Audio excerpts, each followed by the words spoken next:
والصلاة والسلام على سيد الأنبياء والمرسلين وعلى آله الطيبين وعلى أصحابه. پرونم مسئلہ دا سور القلب شروع کرے وا. سور القلب کے مرتویلو چھ دو اختلاف دی. اول اختلاف پا دے کے دی جھوٹے پاکا دا کپلیتا دا. امام مالک سے بھی جھوٹے پاکا دا پا مشہور قول کے او دا درے واڑا امامان وی جھوٹے پلیتا دا. چھ سوکے پاکا وی نا اغسلور دلائل میرتا ذکر کرو.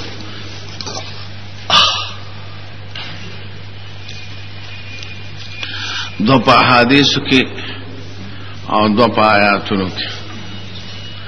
آیاتونو کی دو قل لا جد فی ما اوحی الی محرما علی طاعم یطعمہ الا یکون میتۃ او دم مسفوحا او لحم خنزیر او فسقا احل لغیر اللہ به.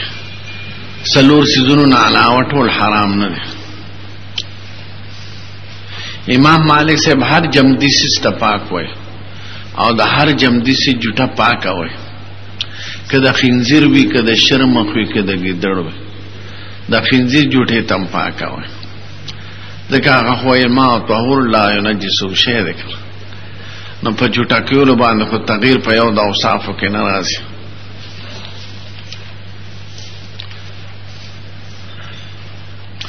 دا یاد لري زمون په مذهب کې سپې جمدې پاک ته نو که سپې په وو کې پریوتو سپی پلیت نوے دوبرے پلیت نو بداہرا او خلکی او بلانڑے خلی باراوانا او بپاکی دی خواہ که چاٹھے کی ناس یا پا خانہ کی ناس او خلی پکی نو والے نو بپاکی دی نو جمدے حیوان پاکی. البتہ که خلی پکی والا دا جوٹا شو نو بے پلیتا دا. نو یو آیات دا پاکی دا غو دویم آیات وما علمتم من الجوارح مکلبین تعلمونهن مما علمکم اللہ. احکار دا سپی خدای روا کردی دنی جوٹیم پاکا شو. دو حدیث یو حدیث ابن عمر کہ کانت الکلاب تقبل و تدبر فی المسجد فلم یکونو یرشون علی شیئا. او سلورم اجازت دا سپی چی مازون شو قلب نو اس کا داغ جھوٹے تا پلیت ہوئی نو دا خود ضرار دے او حرج دے. او ما جعل علیکم فی الدین من حرج دین کے او حرج نشتا چس پی دے اس آتا حرشی تا مخلقی او اجازت راغلے دا درو قسم مصفون نو ضرورتاً دا دفع دا حرج دا پارا من جھوٹا دا سپی تا پاکا ہوئی. درے والا امامان پلیتا ہوئی اگیوی سپی حرام دے. نست قرآن کے حضور مبارک صفت راغلے یحرم علیہم الخبائث او پیغمبر پخپل اقوالو کویلی دی کل زیناب من السباع و زی مخلب من الطیر دا حرام دی.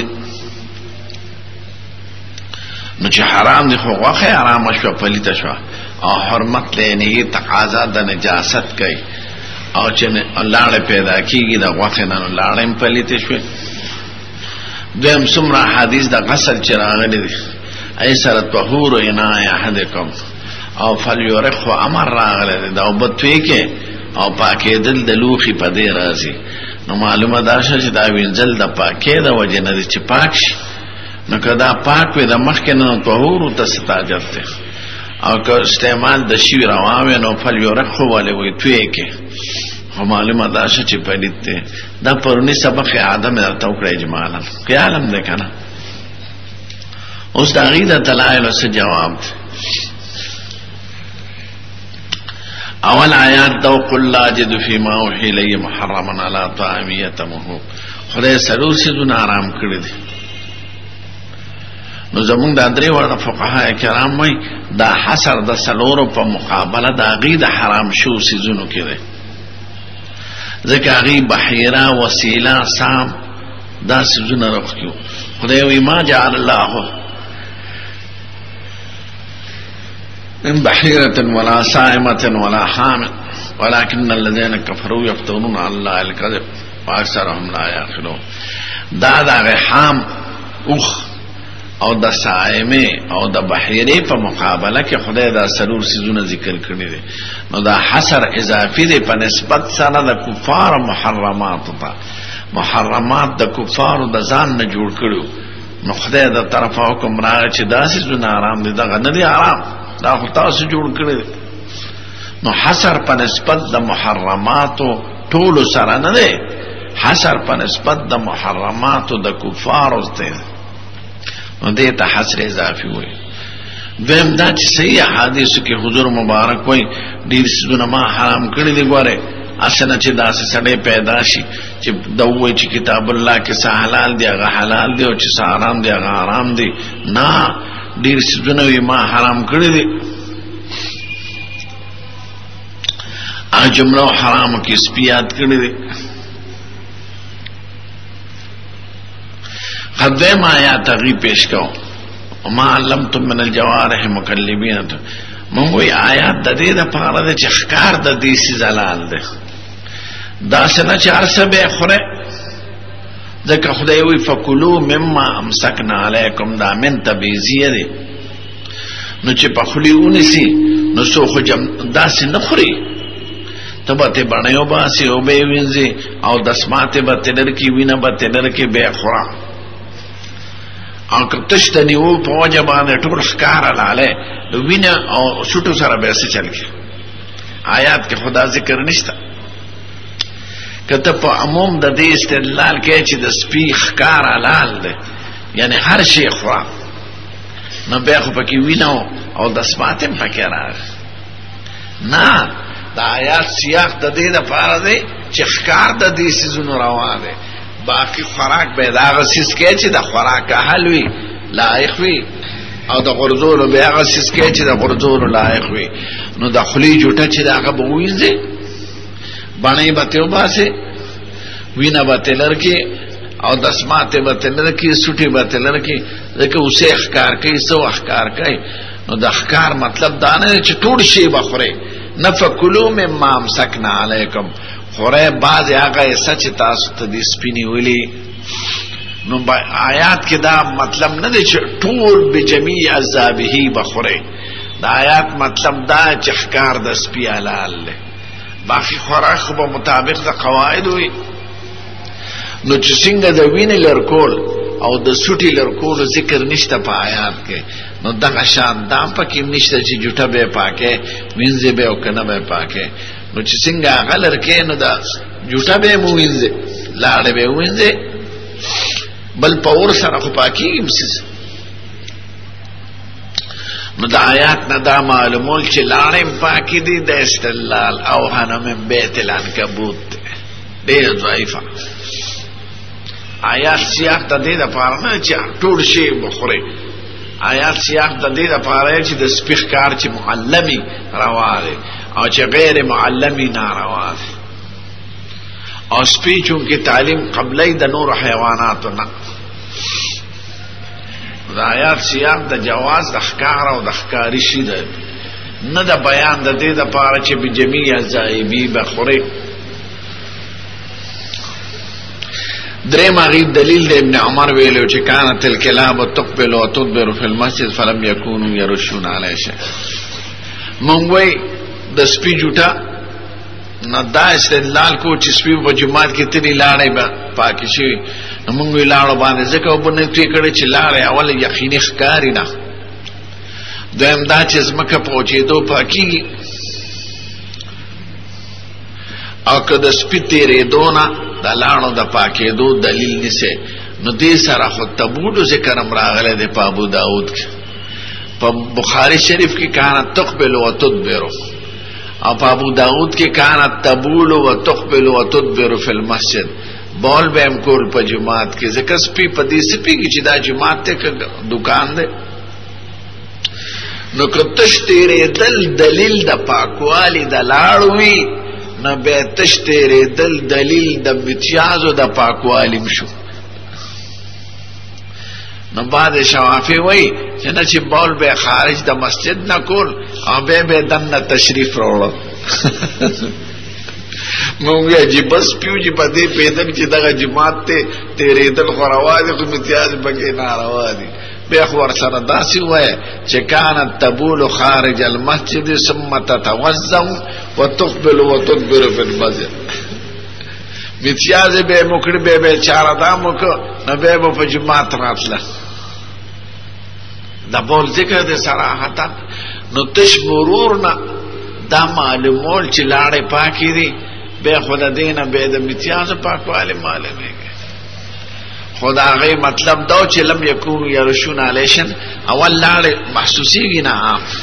دویم دا چې د لاړو پته نه لګي نو د نور په اوچېدو د هوا په اوچېدو زکات الارض یبسها دی. نو د استدلال د هغې ډېر ضعیفه. څلورم یې دا ویلو چې چونکې د سپو د بعضو سپو ساتل جایز شو نو جوټې ته یې پاکه ځکه وایو که جوټې پلیته کړو نو دا به حرج لازم شي او شریعت د حرج قایله نه دی.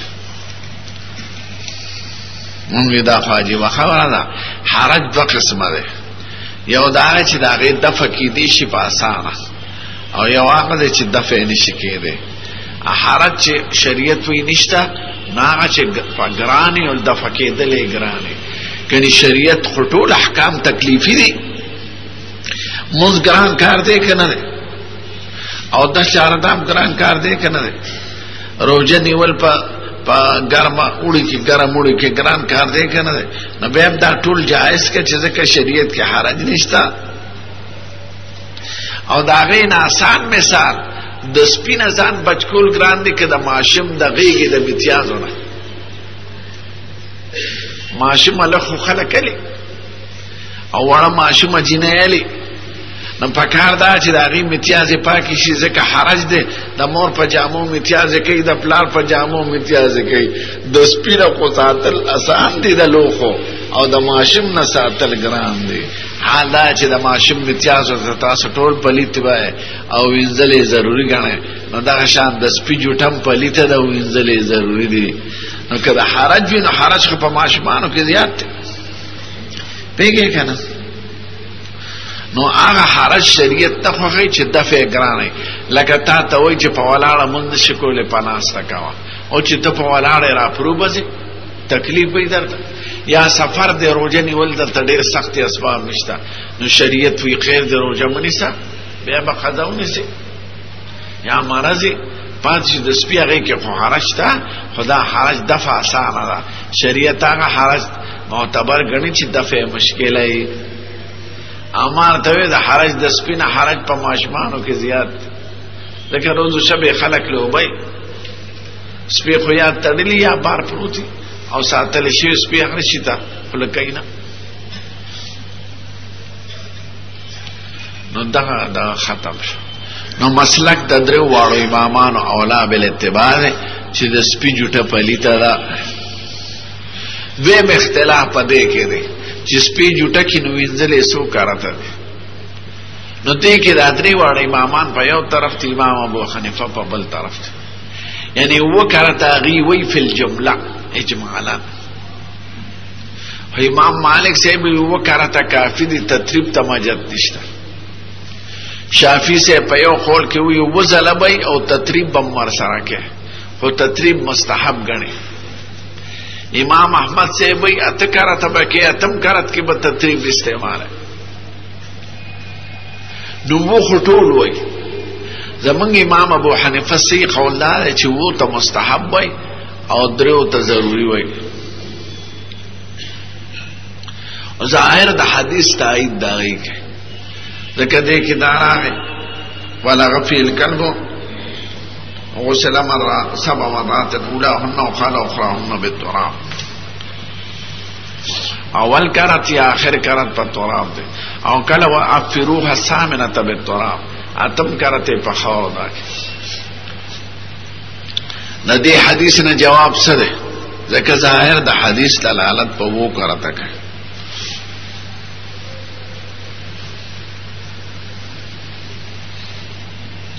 د دې بدرې قسمه جواب یاد دار. اول دا چې دا حدیث مبارک په مختلفو الفاظو نقل لے نو استعراب دے پکے متنن اولاهن کو اخراهن کعفروها الثامنة بالتراب دے نو چې تعین دی او لفظ خاص نه دی راغلی نو په اقسامو د مسترب کې داخل شو او مسترب باندې عمل لی. دویمه دا ده چې د دې حدیث راوی ابو هریره دی او د ابو هریره فتوا خلاف د دې نقل شوی ده. دارقطنی او بیهقی او امام طحاوی نقل کړی ده. ابو هریره وایي چې دا قصد د سپي د جوټې نه لوښې 3 کرته وینځلي. نو دا قاعده ده د محدثینو کرامو چې یو حدیث یو صحابي نه نقلي او فتوی خلاف د هغې وي نو یا علامه د نسخ د حدیث وي یا علامه د تاویل وي. ځکه قصدن که مخالفت د صحابي ته منسوب کو نو فسق د صحابه او لازمي حدیث نه مخالفت خو کار نه دی. نو ضرور چې دې د خپل روایت ته مخالف فتوا کوي نو یا ورته معلوم شوی دی چې منسوخ دی. یعنی دا د هغې زمانې حکم و چې حضور مبارک حکم د قتل د کلاب وکړو او شدت بے اسانی پکې راوست. ابو هريره رستو فتوا ورکړې ده پس د حضور د زمانې نه نو یې حدیث منسوخ کړل دی یې معول کړی دی. معول معنی ده چې د 2 کرته حکم دی خدا 3 کرته ضروری دی او 4 کرته مستحب دی. دوی راته وایي چې د ابو هريره نه بل فتوا نقل د 2 کرته نو هغه فتوا اولا بل اعتماد ده چې موافق د روایت سره ده نه هغه فتوا چې مخالف ده. مونږ وی دا خو منه چې فتوا ته نقل ده مخالفه موافق کې خو ټیک ته فتوا به د وکړي خو استحبابا کدا هغه فرض ګڼلې نو به فتوا د درو ځل ولې کوي ټیک ته وکړه ته کړه مونږ دا غینه مخالفت نه کوي استحبابا نه کړه او دا 3 کرته وجوبان کړه نو دواړو فتوو کې تطبیق راتلی شي نو موږ په دواړو عمل کوو. تاسو یو فتوا د ابي هريره چې 3 کرته په صحیح حدیث کې راغلی دا په صحیح سند هغې نه بس جواب کا.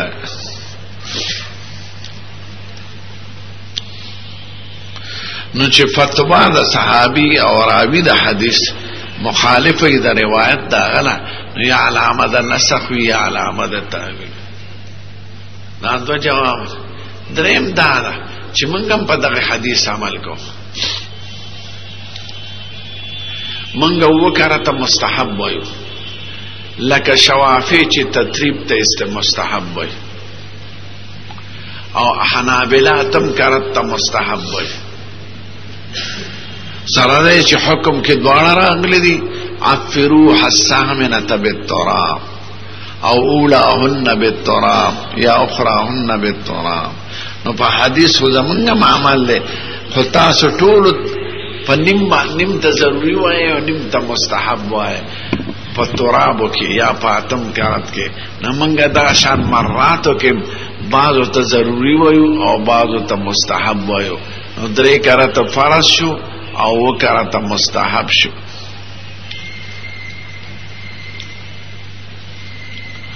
سلورم زیاتی خبره راځي چې په باقی نجاساتو باندې نظر واچو. د سپي غل او د سمات زیات پلیت کې جوټه او د سمات کې د چا خلاف شته او په جوټه کې سره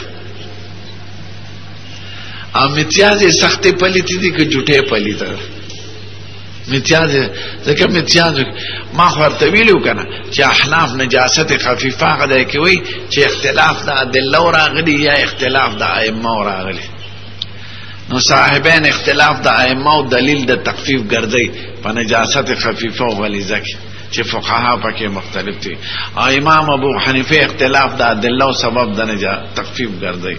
نو چې اختلاف د ائمه راغلي دی او د ائمه اختلاف په ادله او بناو او امام مالک ولې شخصیت جوټه ته پاکه وای نو تقاضا د خفت کې کده شدت کې او په دسمات کې د چا خلاف نشته کغټي کې وړو کې او دسمات او دسمات کې د سپیراوي نو وینځلې پاکې دل یا په ازاله د جرم دی یا په عدد د غسلات وي. د آیات لره چې خباثت ظاهری وي کنه نجاست غلیظه نو که زی جرم وی جرم جسم لري ماده لري نو دا هغه فیصله د جسم سره ده. اګه په درو کرته یک په سلور کرته کو سخت او د سماعتي په لاسو کرته به لړکه خو جسم به لړکه او که مایه نجاست فی جرم نوی ناقدری زله وینځل کافی دی. نو د سپی او د سماعته او د سپی میتیاده چې اشد نجاستن دی داغه طهارت پدرو کرتو یا په ازاله د جرم کیږي.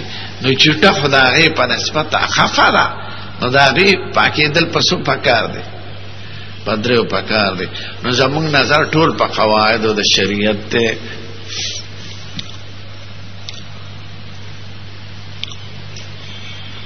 دیو جن مالک سے وہی جھوٹا پلیتا نہ خدا حکم تعبدی محض دی من پین پیگو پمانا.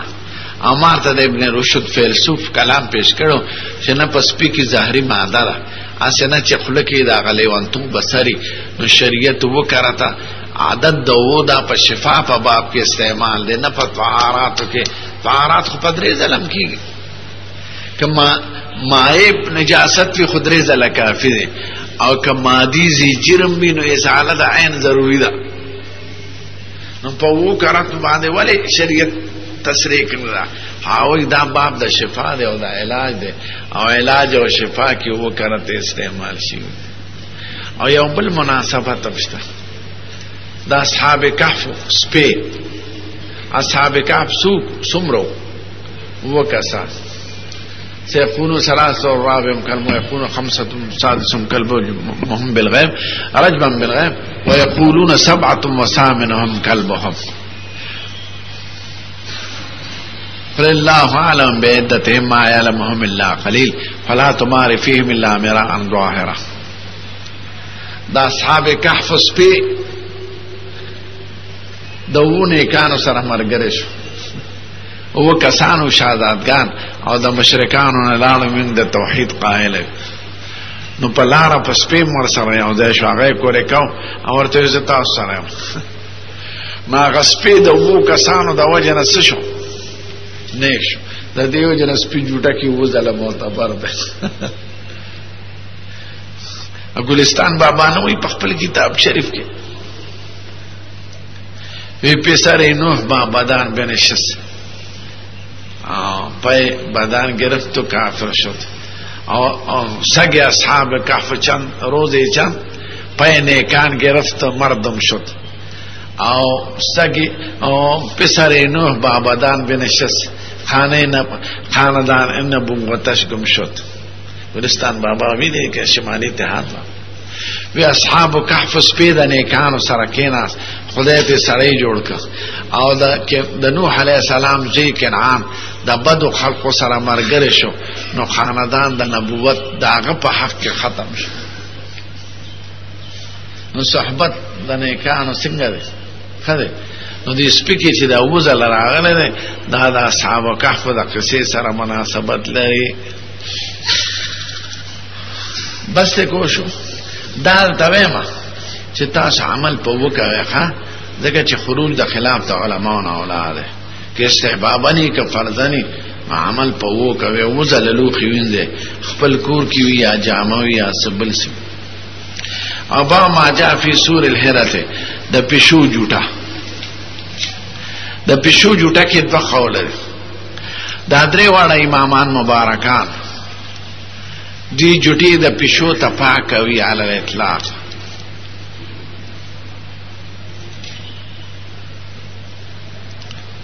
لا بما را مطلقا نه دا قواعد درته به چاته بیان او ما ته بیان کړم. نو د پښو په جوټه کې دوه قوله دي. درې واړه امامان وایي جوټه د پښو پاکه ده بالکل او امام ابو حنیفه او صاحبین وی مکروه تنزیهی ده پلیت خالص نه ده. تخفیف تی زمون په مذهب کې د تخفیف دا نتیجه ده که وبو پښو جوټه کړي او نور وبو وینو په دغه او داس مکاوه او که نور وبو نوینو به پکاوه او یو انګولې کې جوټه کړي مالک ته ګوره کمالداري نو دغه انګولې مخره بل انګولې وانا او که فقیری نو بس خوره بیا. امام مالک نه محمد نه معلومیږي چې د سپي په جوټه باندې پاکیدل او د سجارتام روانه هو غیره احب الینا، غیر د جوټي د پښو مونږ ته فخره وهو قول ابي حنيفه. معلومه ده چې امام ابو حنیفه صاحبان دا وایي چې د پښو جوټه مکروه تنزیهی ده، نو کو نور وینو غیره احب الینا. او ظاهر د حدیث چې دی تایید د دې درو واړو امامانو کوي چې دې کې پاکي معلومه ده. نو موږ به دې حدیث نه جواب کو او خپل دلایل به وایو. همار توی مسله کې اسانی ده، خشدت پکې نشتا. با ما جاء فی سور الهرا د پښو جوټه هرا کې داتې د تانیس نه ده ښه ته د وحدت تا. نو یو نرتم هروي او خزتم هروي، امر تویلو بسم مرتوي قتم مرتوي سنور مرتوي. با ما جاء فی سور الهرا د پښو جوټه انسان صاحب موسی فاضل قال السلام عليكم قال السلام عليكم ناصر انا صاحب بن عبد الله بن ابي طلحه عن حميده بن عبيده بن رفاعه عن كبشه ابنه كعب بن مالك وكانت عند ابن ابي قتاده. دا کبشه بیبی دا د قتاده پزوی باندې واده وا د ابي قتاده پزوی. نو دا وای ان ابا قتاده دخل عليها ويسخر می یوزل کور تراغ. قالت دا بیبی وای فسكبت له وضوءا ما ولد چاردام او بکی خوده ما کسخر می چاردام کوي. قالت نو دا بیبی وای فجاءت هره یو پښورانا تشرب او بیت اسکله فاسقا لها الاناء زما د اسخر ورته لوخي کوک ذکر او بخکته وی لګي ورته رانزدیک چې کوګي کې رانزدی شي جته کم. حالت کبشتو کبشه بی بی وی فرعانی انظر الیه ما ورته قتل فتعجب. ما توي اتعجبین ابنت اخي رويري د دین تعجب کې کش انګوره د خوريره ورته وي. فقلت نعم ما فقال ان رسول الله صلى الله عليه وسلم سيد الكائنات في ندي انها ليست بنجس بذات نجس. دا پښو چې د پلیت نه ده انها هي من الطوافين عليكم او قال الطوافا او د پاره د تنوید یا د پاره د تردید دي. که تردید کې د راوی شک ته چې طوافین ویلې که طوافات ویلې او که تنویع کې نو دواړه ویلې دي خو طوافین نارینا او طوافات زنانا. انها دا پښو چې ده من الطوافین علیکم دا د خادمانو نه د ستاسو په کور کې.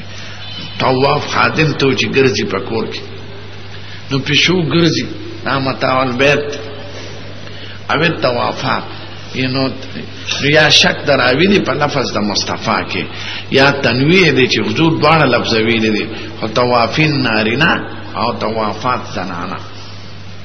وفي الباب انا اشهد دا پکې اصح ما في الباب. قال ابو اسحاق هذا حديث حسن صحيح وقول اكثر العلماء من اصحاب النبي صلى الله عليه وسلم وبعضهم مثل الشافعي واحمد واسحاق لم يروا بسوره الهدى باسا وهذا احسن شيء في هذا الباب. دا پکې احسن دې نو ټولو کې کلام دی. وقد جود مالك هذا الحديث دا امام مالک سے پسند جيد نقل کړي د اسحاق بن عبد الله بن ابي طلحه ولم ياتي به احد اتم من مالك. مالک سے ابن اعلی روایت د چانش ته په دې باب کې.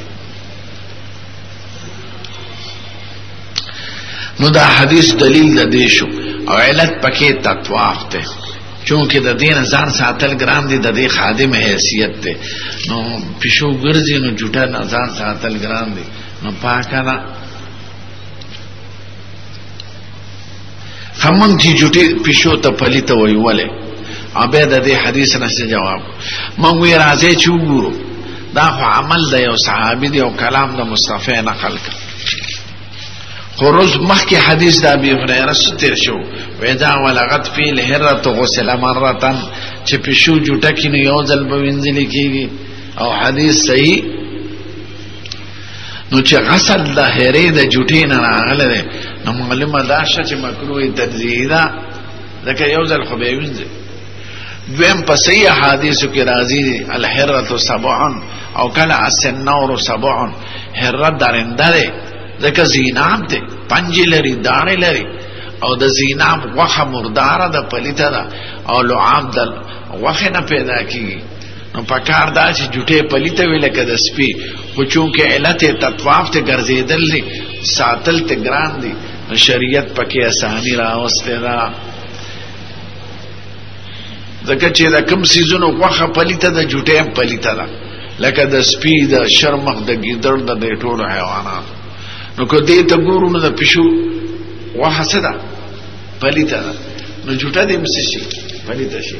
خو چونکې بیا د هغې نه ځان ساتل ګران دي، نو د دفع د حرج دپاره شریعت اساني راوستی.